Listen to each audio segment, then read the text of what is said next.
Ya teman-teman, mungkin sebagian dari kalian udah pernah dengar nih manfaat lain dari BPJS Ketenagakerjaan adalah pembiayaan rumah. Ada 4 jenis pembiayaan yang bisa kita dapatkan dengan menggunakan kartu BPJS Ketenagakerjaan. Apa aja sih sebenarnya jenis-jenis pinjamannya dan bagaimana syarat-syarat mengajukannya? Simak terus.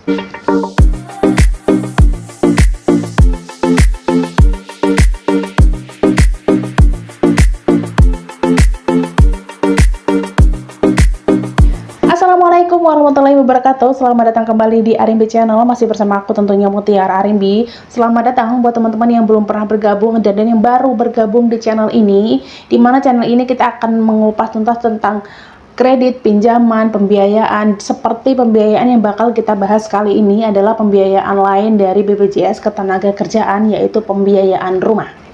Sebelumnya, dari BPJS Ketenagakerjaan kita pernah bahas tentang pembiayaan yang bisa kita dapatkan, yaitu pembiayaan tunai yang biasa disebut dengan dana siaga, di mana kita bisa mengajukan pinjaman dengan proses yang hitungan menit aja, cepet banget, dan juga bunga yang cukup ringan. Dan manfaat lain yang bisa kita dapatkan dari BPJS Ketenagakerjaan adalah pembiayaan rumah, di mana ada 4 jenis pembiayaan yang bisa kita dapatkan, yaitu KPR, PUMP, PRP, dan juga KK. Di sini aku akan bahas satu persatu dari pembiayaan-pembiayaan tadi itu berikut dengan syarat-syaratnya. Dimulai dari KPR terlebih dahulu ya teman-teman. Untuk KPR ini kita bisa mengajukan menggunakan kartu BPJS Ketenagakerjaan, yaitu perumahan subsidi ataupun perumahan non-subsidi. Termasuk dengan pembiayaan pengalihan kredit atau yang biasa kita sebut dengan over kredit. Menariknya, untuk perumahan subsidi, kita hanya perlu mengeluarkan DP sebesar 1% aja dari harga rumah dan 5% untuk perumahan non-subsidi. Adapun jumlah pinjaman yang mereka tawarkan yaitu 200 juta untuk perumahan subsidi dan sampai dengan 500 juta untuk perumahan non-subsidi. Sedangkan untuk bunga yang mereka tawarkan adalah sebesar 5% untuk perumahan subsidi ya teman-teman. Dan untuk perumahan yang non-subsidi, bunganya adalah 3% plus dengan BIRR. Artinya ini masih bisa berubah-berubah ya teman-teman untuk bunga dari perumahan non-subsidi ini. Dan juga tenor yang mereka tawarkan itu sampai dengan 20 tahun.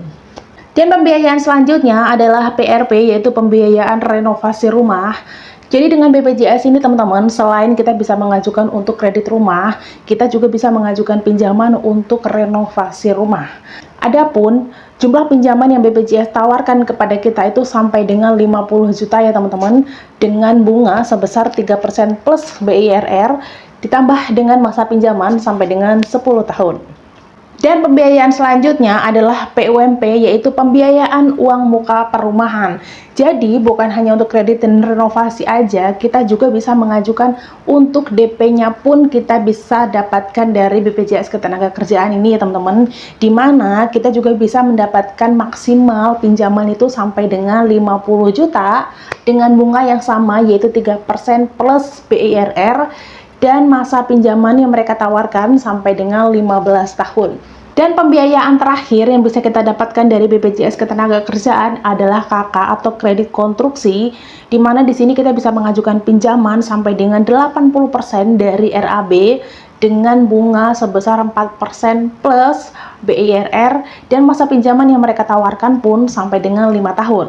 Sedangkan syarat untuk bisa mengajukan pinjaman-pinjaman tadi itu, yang pertama pastinya kalian harus menjadi peserta aktif dari BPJS Ketenagakerjaan minimal 1 tahun. Dan akan lebih bagus kalau kalian ternyata sudah menjadi karyawan tetap dari perusahaan yang sudah bekerja sama dengan BPJS Ketenagakerjaan. Syarat keduanya adalah tidak ada masalah administrasi. Artinya teman-teman, perusahaan tempat kalian bekerja itu rutin membayar iuran BPJS setiap bulannya dan tidak ada masalah administrasi apapun sama sekali. Dan yang ketiga adalah belum memiliki rumah pribadi. Karena ini adalah program rumah pertama dari pemerintah melalui BPJS Ketenagakerjaan, Pastinya peserta yang mengajukan BPJS Ketenagakerjaan ini adalah mereka yang belum pernah memiliki rumah sebelumnya.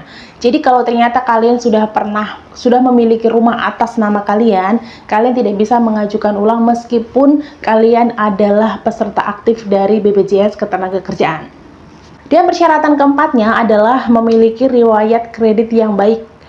Pastinya pihak dari BPJS Ketenagakerjaan ini teman-teman nantinya akan menganalisa data-data yang sudah kalian siapkan. Jadi pastikan kalian mempunyai skor kredit yang baik di BI Checking, karena itu nantinya juga akan terlihat ya teman-teman, dan itu akan mempengaruhi disetujui atau tidaknya pengajuan KPR ataupun PUMP ataupun pinjaman-pinjaman lainnya.